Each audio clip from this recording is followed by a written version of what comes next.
What's going on, guys? This is Rob, and we are back with Venom War. And because we're doing some catch-up here, because it's been a couple months since we did anything with the Venom War event, we're actually going to do this in reverse. We're going to do Venom number 39, and then we're going to go into Venom War number 4. And that's going to allow us to kind of fill in the gaps between things that have gone on and offer a bit of a refresher here. And the first part of this comes in the form of Meridius. And that's where things are interesting, because while the King in Black will die, it won't actually be Meridius. But one of the things to kind of keep in mind here is that in the same way that humans evolved from like primates to modern man, Eddie Brock himself as Venom will evolve into Meridius. It's seemingly inevitable. No matter what Eddie does, he will eventually become Meridius. So think of Meridius as like Eddie Brock in the future. And so Meridius trying to essentially take control of the universe as the King in Black and remove all opposition in his path. He has the ability to travel back and forth through time, not that dissimilar from Kang the Conqueror. And that's why what you see here is Meridius going all the way back to the early days of humanity. Now, we don't know exactly why he's doing this, specifically if Eddie Brock is his main target. You could just kind of go back to a moment where you could basically kill Eddie or send Eddie down a different path or something along those lines. But again, it runs into some paradox issues, right? Like, if Meridius kills Eddie, then how does Eddie become Meridius? But ignore all that, it's going to make your brain fry. So what this does is it just kind of says that, like, as Meridius had traveled through Earth's history, he had seen humanity do all kinds of different things, right? In his waking moments, he relives the history of men without interfering. He feels little as they build, burn, and kill each other over their imaginary differences, repeating the same mistakes generation after generation. They excuse it all with their ignorance, because there's a guy who's preaching the word of Christ, right? He basically quotes Jesus when he says, forgive them because they don't really know what they're doing. And so literally it says, but Meridius knows. They may not know what they do now, but they will learn. And it will not stop them, despite knowing that by waging war against each other, humanity's goose-stepping itself into its own oblivion. People will continue to do so anyway. And so it says, for millennia, he has been waiting. He has slept through the world wars, planning and preparing for this moment. It is time. It is his time. Because he just kind of moves into like this house, living a very innocuous life, which is kind of a big separation from what Marvel traditionally does when you talk about villains going back in time and doing things. Kang, for example, went back in time and then made himself basically Pharaoh, started calling himself Ramatut, and tried to rule Egypt, and successfully did until he was ultimately defeated by a combination of the Fantastic Four and Apocalypse. But the fact remains, right? You don't really see villains going back in time and then just kind of like buying a car and moving into a house and just living there for a while, right? You never really see them doing that. And so there's a knock at the door and you end up realizing that it's actually Carl and Jamie, the parents of Eddie Brock. And so of course he just introduces himself as Eddie because technically he is. They don't know that he's like their future son, right? Like however long into the future. But ultimately they're just kind of like, I mean, that's a cool little name. Like we made you a pie and that kind of thing, right? Because, you're the neighbor, you moved in, we do kind things for you. We just wanted to say what's up, unless you're my neighbors. And then you just kind of creep around the house trying to figure out who I am because they lived here for a while and suddenly I showed back up again. But the important thing is this. You get this really, really cool philosophical ideology when it comes to like Meridius and how he perceives humanity and really how he perceives himself, right? He says, when the worth of humanity is weighed, all the destruction, cruelty, and selfishness on one side of the scale, it is always the banal, simple existence of love on the other. A mother's love, the love between friends, between lovers, the love that can make you give your life for someone else, because you know that if they love as you do, it will be worth it. There's nothing to guarantee that it is. We just kind of indiscriminately decide that it is. And so he says, so what of a man without love? What worth does a man who cannot show love for his son have? And what becomes of an unloved boy? It's really, really cool, because one of the things to remember about Eddie Brock's life in Marvel It's incredibly tragic. It's a very, very sad and tragic life. His mother died giving birth to him. His father, Carl, was very, very cruel to him. So Eddie grew up in a very neglected household, never quite feeling as if he was good enough. And it's one of the reasons why, if you kind of go over his character's history and look at it as more than simply just like Eddie was a journalist who lost his job and he was angry at Spider-Man, then he became Venom, and the rest is history. And you actually look into kind of like more of a sort of character in-depth analysis, you come to this realization that Eddie Brock losing his job to Peter Parker was not just him losing his job. It was Eddie Brock losing everything he worked for. And for a guy who had never felt like he was enough, losing everything that made him feel like he was enough pushed him all the way to the very bottom, and it destroyed his very sense of self. So it's really cool, right? When you take all these little bits of history and you throw them together and it kind of comes together to create this really complex narrative of Eddie Brock as a kid. And so it says, the indifferent witness to the history of mankind sees the beginning of his own with something like curiosity. Eddie Brock is 9 years old. He had just learned that his mother died giving him life. The hurt he feels will never go away. Eddie Brock is 11. He spends every afternoon studying in a futile attempt to impress his father. Eddie Brock is 13. He has stopped looking for his father in the bleachers, but Meridius is there. Eddie Brock is almost a man. He cannot hear his father's screams. There's panic in them. As Meridius hears it, he realizes that is what he is here for. He is there for the panic in Carl Brock's voice. He is there for the moment of concern for his son. Or is it anger? He is there for the moment that Eddie Brock goes from neglected teenager to monster. And he wonders to what extent this human has affected him, and what, if anything, remains of the Eddie Brock within him now. Now, there's two different ways to look at this, right? I mean, number one, this whole idea of Eddie Brock as a teenager basically going out, getting drunk, accidentally killing the neighbor's kid, that was all from Venom Volume 4 under Donny Cates, right? It was a really cool element of his history where it kind of showed how the mistreatment of his father had effectively destroyed his life, even at a very young age. Now, ultimately, Carl himself goes bankrupt, basically trying to keep Eddie Brock out of prison and so on. And so there's a lot of animosity between Eddie and his father. But the fact is that for Meridius observing all of this and seeing how his life unfolded, it's one thing to like look back on your life and to see all these little moments and to say, man, this happened and that happened and all these things have come together to shape me into the person that I am now. But the reality here is that just because we remember things a certain way doesn't mean they were that way. And so once you actually get the opportunity to go back and to physically, tangibly see how your life unfolded, suddenly it starts to change everything. And seemingly it kind of imparts in Meridius this very nature of the fact that like his life being as crazy and difficult as it wasn't really his fault. He was the product of a screwed up man who screwed him up, right? Hurt people. And so it's really interesting and it's really, really fascinating the way that it's done.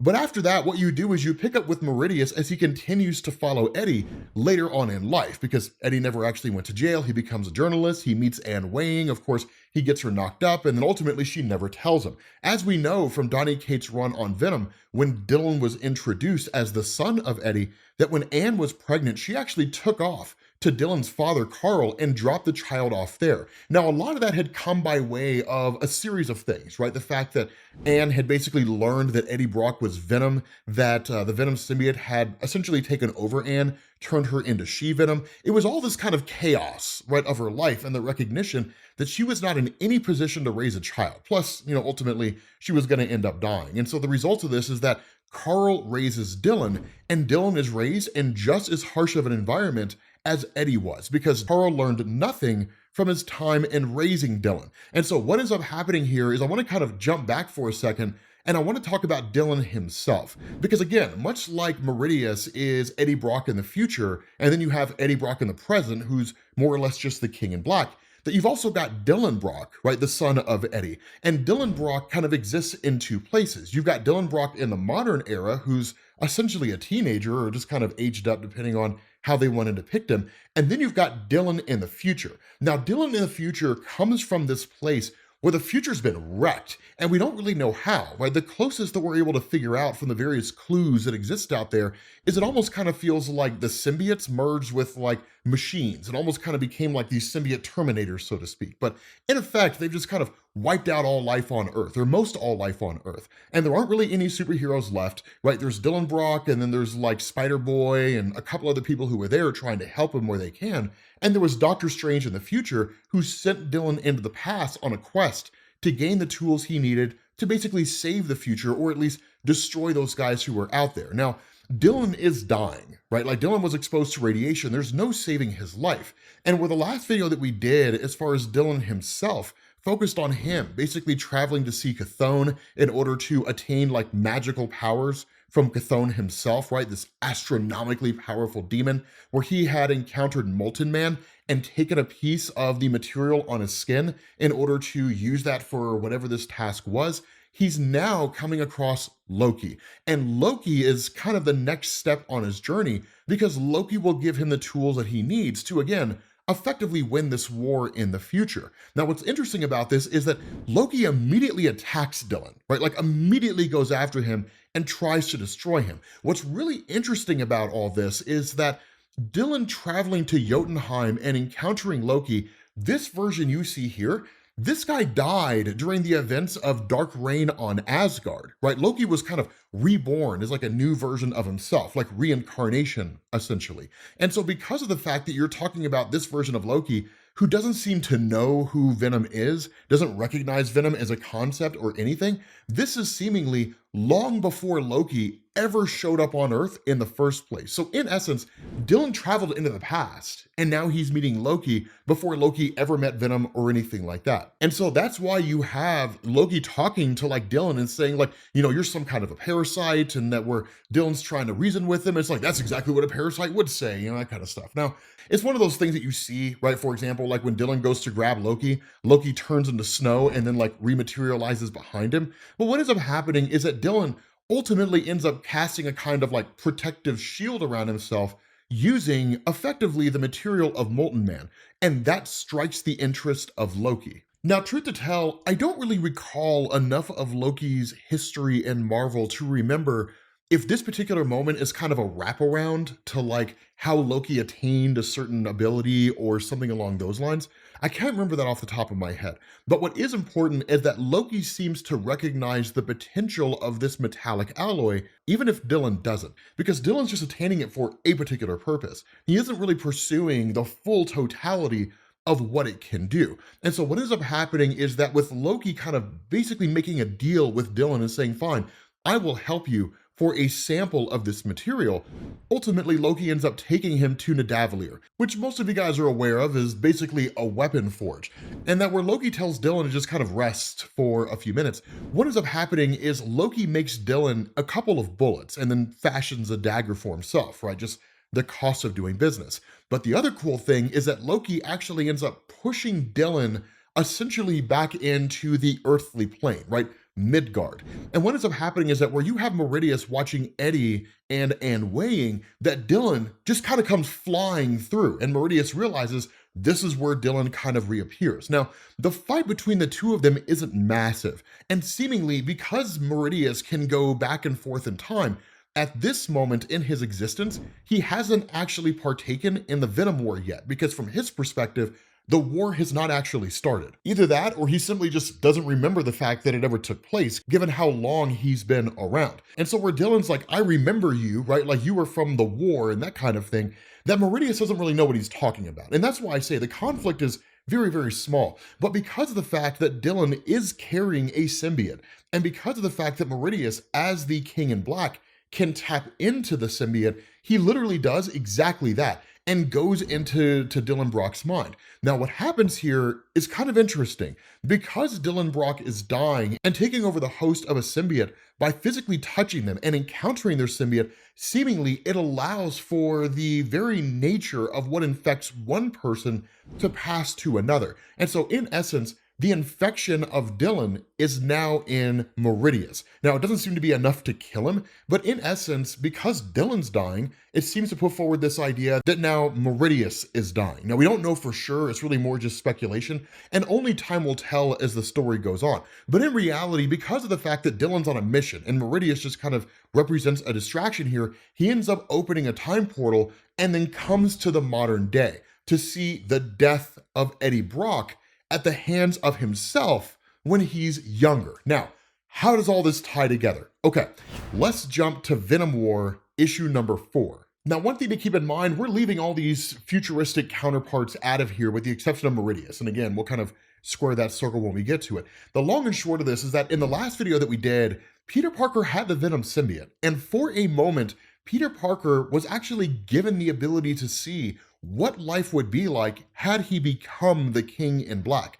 And what would have happened was that somewhere along the line, seemingly in this moment here, that Mary Jane Watson was gonna die, right? Out there dealing with all the zombie symbiotes and everything that we don't need to worry about.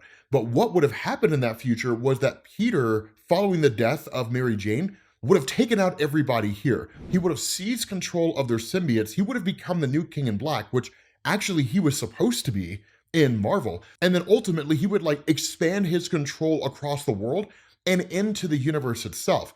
And all that would be left would just be like a ragtag group of superheroes who were all essentially destroyed by Peter, which included his daughter. And so because of the death of Mary Jane, Peter effectively became a villain by trying to impose order and structure on a universe that didn't want it. And so Peter, realizing that if he had the Venom symbiote, it would lead to the ruin of all, got rid of it. And he ended up giving it back to Eddie Brock, as well as Dylan, the son of Eddie, in this current modern age. And so the cool thing about what's happening in the present right now is that while Dylan, as his younger self, has a symbiote, Eddie is also Venom as well, meaning that the Venom symbiote is actually split between two people. And that's not something that you ever see in Marvel. In fact, I can't think of a time where we had ever seen that before, where like any one particular symbiote was actually connected to two hosts at the same time who were both wearing parts of that symbiote. And so initially the immediate threat is Bedlam, right? Who's just kind of a version of Eddie, which you don't need to really worry about. He's just kind of a crazed version, right? Like, what if the Incredible Hulk got the symbiote? Kind of, to a degree, which is actually a really dope concept. But of course, this leads to Flash Thompson showing up as Agent Venom. Now, the only thing that differentiates Flash Thompson from everybody else is that Flash Thompson as Agent Venom, and really as the anti-Venom symbiote, has the ability to neutralize and destroy other symbiotes. And so in essence, it would be like pouring an incredibly powerful acid on a very, very weak material that cannot withstand that acid. It would literally just be dissolved and destroyed. And that's why when Flash Thompson shows up here, he destroys the Bedlam symbiote like that. And so at that point, it's just kind of like, okay, what do we do here, right? Like, what's going on now that the Bedlam threat has been defeated, right? Basically been neutralized. Meridius is the threat out there, keeping in mind that Carnage is still out there, right? Trying to basically seize control of everything. Remember, the main goal of Carnage is to basically kill all the Venom symbiotes, take all their power, and then he wants to become the new King in Black. And so ultimately, they're all kind of made aware of the fact that there are like zombiotes out there, symbiotes attached to like dead bodies or otherwise under the control of Meridius and just wreaking havoc and turning everybody on Earth into symbiotes. And so what you get here is kind of a conflict, right? Where like the main zombiotes break in and they start attacking everybody. I don't necessarily know why this was part of the plot, and if anything, it just makes things more convoluted than they need to be. But what is important here is you switch over to Meridius in the present era. Now remember, because we just talked about that version of Meridius that Dylan had encountered that didn't seem to know what the war was, this version is kind of interesting and a little bit separate, right? Again, we don't have to go into all the time travel hijinks, but Marvel is effectively doing everything they can to confuse the heck out of us as the reader. But what is important here is that Carnage is just kind of lingering in the background. And Carnage is almost this Mephisto type character, right? Mephisto, you know, the demon who's always trying to trick you into making a deal or something along those lines. Carnage does the same thing here because Carnage has All Blood, the Necrospear. If someone with a symbiote takes this Necrospear, it would give Carnage a way in, the ability to infect that person. And depending on how strong their will is, Carnage would take that person over. And that's the reason why he offers Meridius the spear and says, hey man, like take it, right? I mean, with all the threats and everything going on out there, right? You obviously want, Eddie and Dylan destroyed. Like you want them done and gone. Take this, man. And it'll happen. Now, of course, Meridius turns it down because the reality here is that while Meridius is the one controlling all these zombiotes, that at the end of the day, if he takes that spear, it gives Carnage a way in. And given the fact that Carnage is more powerful now than he's ever been, he would presumably overtake Meridius. And in doing so, he would seize control of all the Venom symbiotes here, and he would achieve his goal. And so what you do is you switch back to the main event itself, right? Between Dylan and Eddie, who are all kind of fighting together. Now, keep in mind, one of the things that we've talked about here, or at least a lot of the things that we've talked about, the fact that Meridius is Eddie Brock and all that kind of stuff, Dylan never knew any of that. The only thing that Dylan knew from his perspective is that Eddie Brock defeated Null the symbiote god, and then Eddie Brock became the new King in Black, meaning he had a duty to protect the universe using all the symbiotes under his control. So he left Venom on Earth, and then he took off and just left Dylan there. And then some organization called the Absent Throne was trying to kill him, only for Dylan to realize, because he and Eddie now share a common mind, they're connected through the Venom symbiote, for Dylan to realize that Meridius is the leader of the Absent Throne. Meridius is what Eddie Brock will become, despite the fact that Eddie Brock is trying to keep himself from becoming Meridius. And so in essence, Dylan's just kind of like, the future version of my father is the one trying to kill me, right? The one trying to destroy me, and has been the entire time. Now, the reality here is that, Dylan understands the difference between Meridius and Eddie as he sees them in the here and now. But the fact is, you just can't help but feel a little weird about the fact that some version of your dad is trying to kill you. And so because of the fact that all these zombiotes are under control of Meridius, the response of Dylan is, okay, if Meridius is you, Dad, but a future version of you, then the reality is you have the same powers. You can do the same thing, right? You control symbiotes as the King in Black. Meridius controls symbiotes as the King in Black. In effect, there's two Kings in Black running around here. So if you can do everything that Meridius can do, then the only question to be asked here is, which one of you is more capable at doing it? But in the here and now, use your powers and find a way to basically get rid of the zombiotes. And so what ends up happening is something that's not supposed to be able to happen, but is a testament to how powerful Eddie Brock is as the King in Black. He merges the symbiote with the anti-venom symbiote. Now, the reality here is that anti-venom should destroy the venom symbiote, like as soon as those two things meet. But Eddie is able to actually manipulate both symbiotes in such a way that he can use their powers and have all their strengths with none of their weaknesses. And so what he does as the King in Black is he channels all this power and feeds into the zombiotes themselves and starts deactivating them, literally starts shutting them down. And ultimately, Meridius, watching all this unfold, is quite literally watching Eddie Brock undo everything that he's been doing.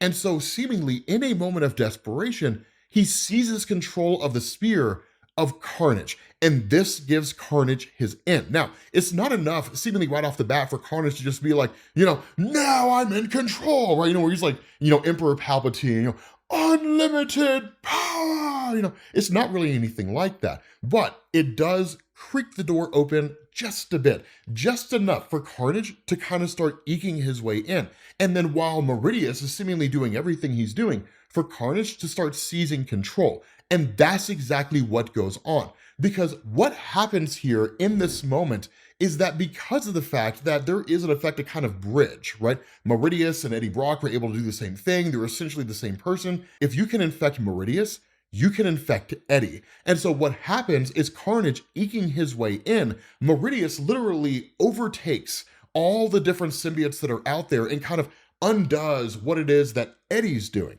But in this moment, Carnage takes control. And what ends up happening is he seizes control of Eddie and literally converts Eddie into essentially a Carnage symbiote. The Carnage himself is now the new King in Black. And Dylan looking at this and realizing that Carnage's sphere of influence is growing, that every single one of these zombiotes that were out there that were previously Venom zombiotes are now Carnage zombiotes. Carnage is taking control of every symbiote across the world, and Carnage will have total control over everyone. And so ultimately, Dylan does the only thing he can do as his future version appears behind him. Dylan kills his dad. With that being said, guys, we're gonna bring this video to an end, leaving you guys on a massive cliffhanger. Yes, I love Al Ewing, but there are times when Al Ewing struggles to make sense and keep things orderly. Thank you all for watching, and I will catch you all later. Peace.